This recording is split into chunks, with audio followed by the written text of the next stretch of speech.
Ladies and gentlemen, Terror Salad presents The Hall of Terror. Welcome to the series of radio dramas dedicated to the supernatural, the unusual, and the unknown. Come with me, my friends, as we ascend into the world of the forbidden, down to the depths where the veil of time is lifted and classic horror reigns as king. Listen now to original tales of the imagination and some of the classics of the supernatural. Terror Salad brings you The Hall of Terror. Inspiration. With proper inspiration, anyone can write a perfect script. And in this case, the inspiration is horror.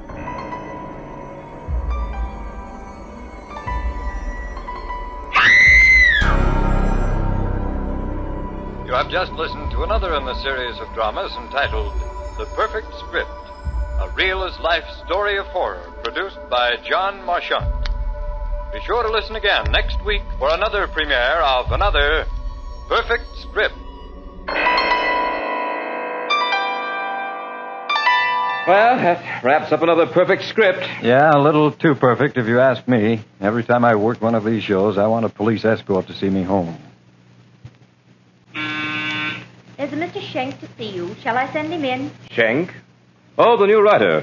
Yes, send him in, please. Schenk, I'm glad to see you. I'm glad you made it. Have a seat. Thank you, Mr. Marchant. Did you decide to accept my terms? Well, your shows are famous. Sounds like I'm starting at the top. You are. You realize, of course, that this is a one-time shot. Yeah, so I understand. No one ever writes two perfect scripts, but why? Once you've written one, you'll know the answer to that. It's too good a chance to miss. When do I start? Immediately. I'll drive you out there myself. Out where? In the coast, a few miles to my beach house. You will find it perfect for writing your type of script. Sounds okay to me. Now, shall we go? Sooner the better.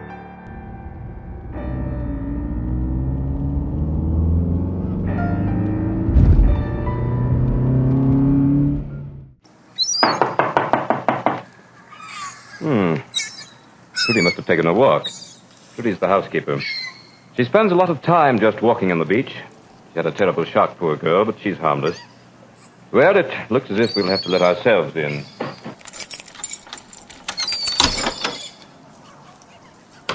Trudy? Trudy, are you here? Here I am, Mr. Marchant. I knocked. Where were you? I was asleep. Well, no matter. This is Mr. Schenk. He'll be with us for a little while. I thought you were taking one of your walks at first. Tonight? She's looking for her husband, Pete. He was a pilot and crashed in the sea close to here. Trudy thinks he'll show up. Oh, he will. Don't you think he will, Mr. Schenk? Well, That's enough, Trudy. Show Mr. Schenk to his room. Same room the others had. Of course, now hurry. Mr. Schenk probably wants to clean up a bit. He's going to start writing, so take some cold milk and sandwiches to him. Or would you rather have coffee? Oh, milk would be fine. Show him where to find the writing materials, too. He has a big night ahead of him. I'm sorry to hear about your husband. It was just a forced landing. He walked away from 3 others. He'll come back someday. Yeah. Have you heard anything at all? Oh, yes. He sent me his ring. That's the signal we had to let me know he was coming home. How did he send it, Trudy? The ocean brought it. The ocean? Yes, a little boy found it on the beach. You mean a ring was washed up on the beach? Some poor man was washed ashore. He had it on his hand. Probably a friend of Jack's. Many flyers were killed during the war, you know. Yeah, I know. So, this flyer was washed ashore. Didn't they identify him? No, he was in the sea too long. Oh, did you see the body? They wouldn't let me. They said it was too horrible. I can well imagine. This is your room, Mr. Schenk. They all use this room. Who all used it? All the writers of Mr. Marchant's scripts. Well, it's a very nice room. Nice view of the ocean from here. I think I'll throw open this window and get some fresh air. Here's the clean linen, typewriter and paper, and here's a pitcher of milk. Thanks. Yep, this is sure a fine place to do a bit of writing. Mr. Schenk. Yeah, Trudy? I'm sorry you came here. Really?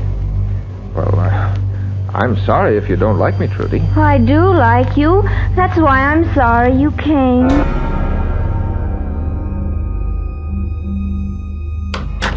Yeah, nice folks. Well, if I can't write a script here, I can't write it anywhere. What more can a man ask? Now for the perfect script. Yeah, February 16th. It's a good start. The Perfect Script by Peter Schenk. Yep, you're on your way. A Marchant production is a very auspicious beginning.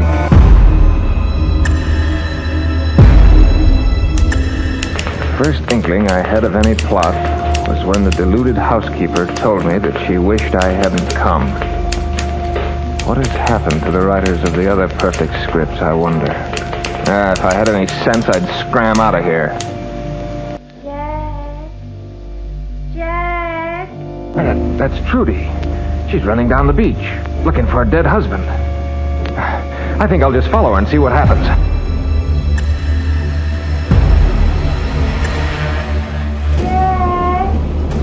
Jack. Trudy! Jack. No, Trudy, it isn't Jack. It isn't Jack. Sorry, Trudy. But he will come someday, won't he? Yeah, he will. Yeah, let's sit down a bit. This running in the sand is very tiring. Jack isn't dead, is he? Certainly not in your thoughts, Trudy. Well, you watch the sea a lot, don't you? I must watch the sea. I wouldn't want to miss it. Yeah, I know. I spend a lot of time watching the sea myself. Mighty indifferent to sea. Well, Trudy, shall we start back? Jack won't come tonight. Maybe tomorrow night. Yeah, maybe the sea will give in to you tomorrow. You think so? Do you think he'll come back tomorrow? Tell me he'll come back tomorrow. Johnny said he'd never come back. Johnny lied, didn't he? Johnny? Who's Johnny? He...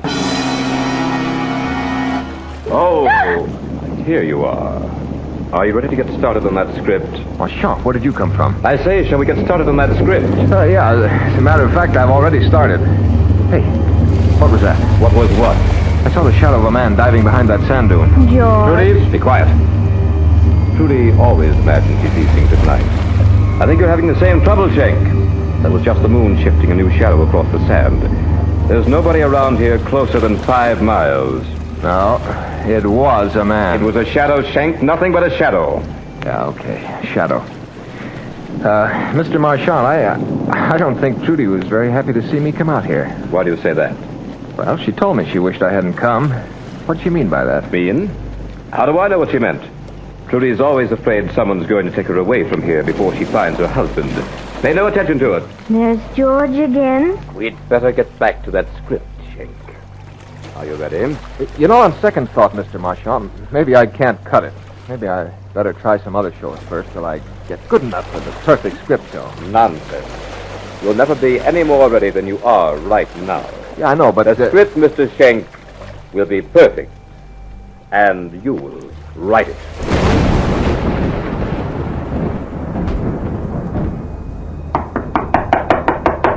Come in. Now, for that script. Yeah, I better get started, huh? I thought you told me you'd already started it. Well, not perfect enough. I tore it up. You shouldn't have done that. I wanted to see it. Maybe I could have offered you some suggestions. No, it wasn't any good. Just a false start. I see. By the way, I noticed you were taking in the view from your window. Yeah, I was fascinated by the way the moonlight topped those whitecaps. Very pretty. I should think you'd have gotten enough of watching the ocean in 29 months. Just a habit, Mr. Marchant, just a habit. Tell me, what else did you see? See? Nothing. You lie. I do. Never mind. It's of no consequence now. Let's get busy with that script. Before we do, Mr. Marchant, I have a question to ask you. Well, what is it? Whatever happened to your other writers? Why do you ask that? Well, frankly, I've been thinking of my future. Very practical, Schenk. And what did happen to them? I found a place for them. A place? What sort of a place? A very satisfactory place, Mr. Schenk. And you intend to find such a place for me? Indeed I do. Fear not, my young friend. You shall have just such a place.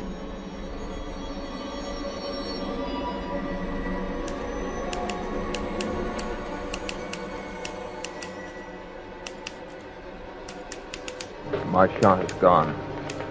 Cards are on the table. Yeah, he's even bolted the doors. For some strange reason, I can't budge the windows or even smash the panes. I know he plans to kill me. To produce such a horror in this room that he'll have the actual passionate record of a terrified and dying man. But just how he intends to bring it about, I don't quite know. I've just poured myself a glass of cold milk. Yeah, but this I do know. This script is written by Peter Schenk, a very mediocre writer, but one with enough talent to find an enthusiastic audience in the Los Angeles Police Department.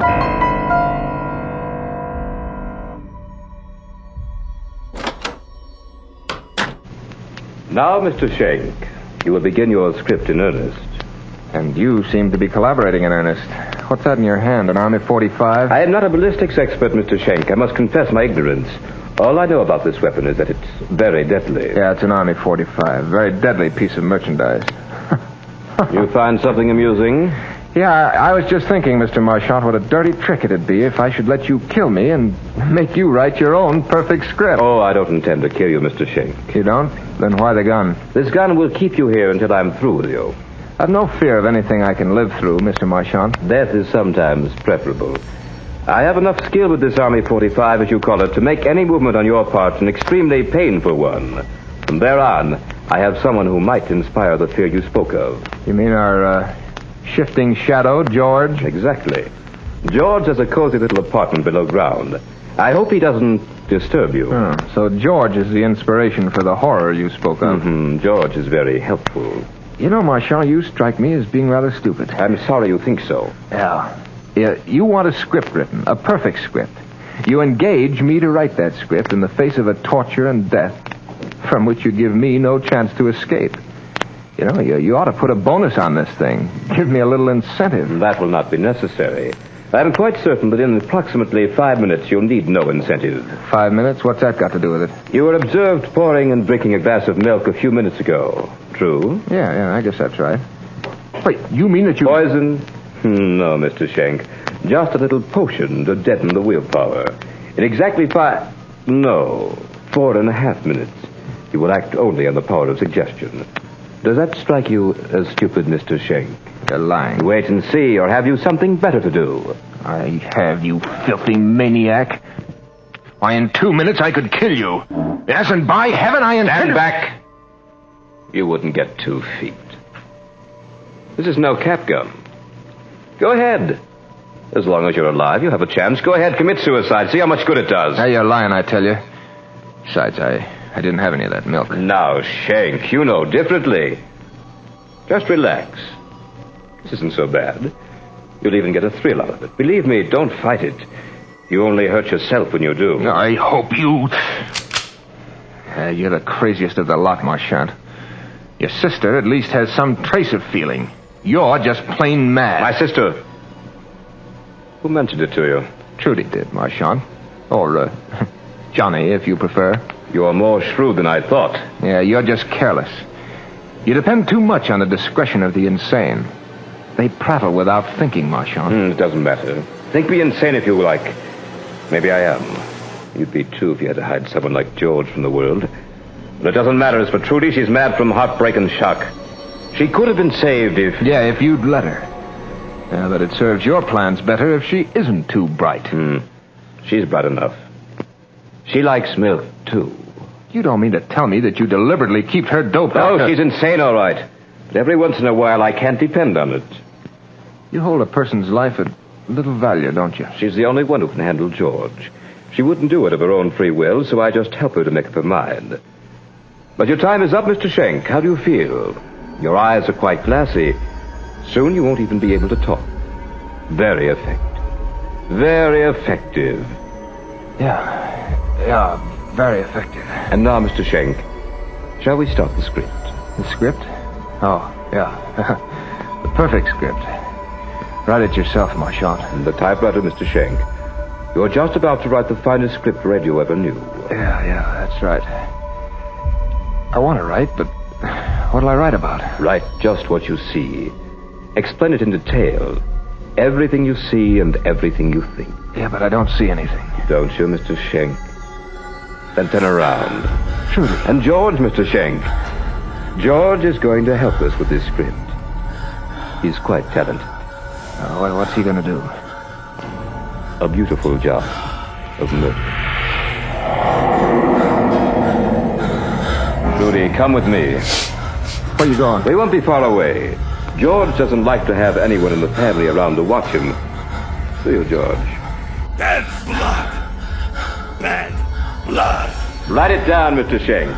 There's plenty of time. Be sure to get it all. Here, you might like some fresh air. I'll throw open this window. Special glass, you know. Strong as steel. But you won't need it now. You won't try to escape.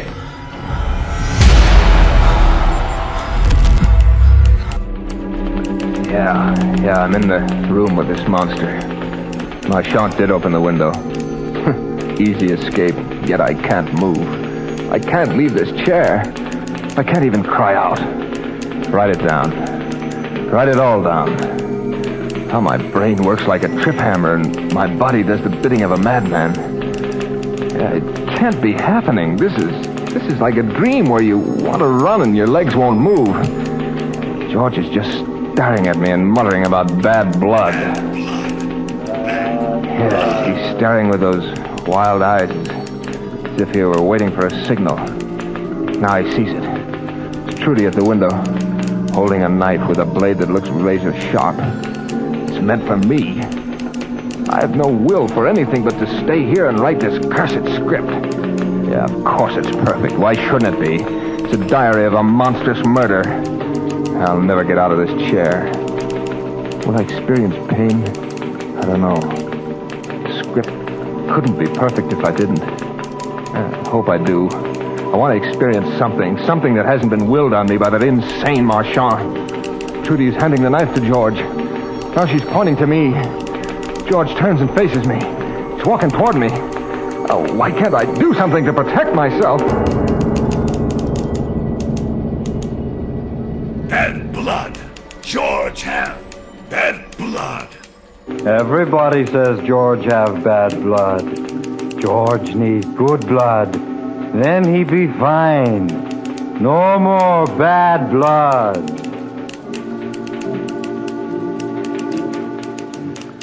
Trudy's climbing in the window. There are tears in her eyes. She's watching George. Trudy feels just as I do. Her mind's working, but can't do anything about it. I don't know what it is that Marchant's given us, but it's really hypnotic. George get good blood now. George need good blood. George need lots of good blood. Then he all right. Then George like everybody else and walk in the sunshine and swim in the ocean just like everybody. And people say to George, "Hello, George. How you today?" And George say, "My blood very good today." George get good blood now. Trudy's standing there. She's trying to say something to George. Tears are streaming down her cheeks. Trudy doesn't want me to die. I gave her false hope. She'd find her husband. And now Trudy knows that if I die, that hope dies too. Oh, if Trudy only had the will to... what irony. The only person in this room with any power over his body is George. And he has no mind with which to control it. There's Marchant at the window. He looks horrified. Something going wrong with his plan? Trudy! Trudy, get out of there! You know what George is when any of us watch him? Get out of there before it's too late! George heard Marchant. He's turning around. He sees Trudy watching him. He sees the tears. His face lights up with anger. He grabs Trudy by the wrist, slashes at her with a knife. Oh, please give me the strength to move. Give me the power to get out of this chair. Marchant's standing there. No, he's leaping through the window. I think he's going to try to fight with George. He's rushing at the monster. George brushes him off. As he does, the sharp blade of the knife opens a deep wound in the side of Marchant's neck. Ow! Trudy's lying on the floor. She doesn't stir. Marchant falls and lays quite still. pool of blood forms quickly from the gushing wound. The sight of the blood excites George. He kneels over Marchand. Oh, no, I can't write it. It's too horrible. I've never seen a more grotesque sight in my life. I'm gonna be sick. Now George is getting up. He's actually smiling. He sees Trudy on the floor and he stoops to pick her up in his powerful arms. Strokes her hair, just as he did on the beach. His hands leave rich red stains on her face and hair. Now he's setting Trudy down tenderly. He turns towards me. Now George got good blood. George got Johnny Blood. Johnny Blood, good blood. Now, George, like everybody else. George Blood, very good today. I tried to say something, but didn't have the power. Perhaps that's what saved my life this time. George had forgotten about me in his exhilaration over getting Marchand's good blood. Yeah, Trudy's dead. No doubt about that. The knife had slashed her from just above the ear to the corner of her mouth. Trudy's dead. I can't help but think that now she'd find Jack at last. C isn't so indifferent after all. Oh, this night is interminable. The script soon will be finished. But Marchand will never produce it. Yeah, I had written it well. Couldn't help myself. Had to do it. Be Marchand's final triumph. The worst of all is the quiet description of this room after George had gone, telling about the two bodies. They're going cold. My great fear is that George will come back before this potion wears off. I sat staring at the window, now letting in a chill breeze. Just about convinced myself that George wouldn't be back when... There he was! The thing I feared was happening. George did remember at last that Trudy had told him to kill me, and I am still powerless to help myself. This was the story that Marchand had designed for the script. Now he's about to get it. He'll get it too late to bring him any more of his precious fame. George do bad thing. George forget Trudy. George forget. George do bad thing. Once more, I tried to move but couldn't. All I can do is write. I'd at least leave a record of this thing, so that all the world would know what a half hour of a perfect script had cost the lives of so many people. George is standing over me now. He's raising his arm. The knife blade catches a glint of light, and my eyes are blinded momentarily by the brilliance. George shifts his weight a little to plunge the knife. He pauses and... You know, suddenly, for no reason at all, I think of a road. A road that I walked along in Arizona just a week ago. Free, happy, glad to be alive. And then...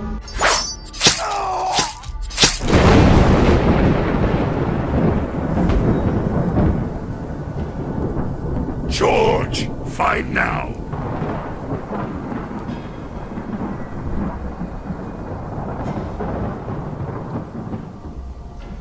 If you enjoyed Terror Salad's Hall of Terror, please like and subscribe and hit the notifications to never miss an episode. And if you make horror, consider becoming a Terror Salad contributor. Go to terrorsalad.com to see how.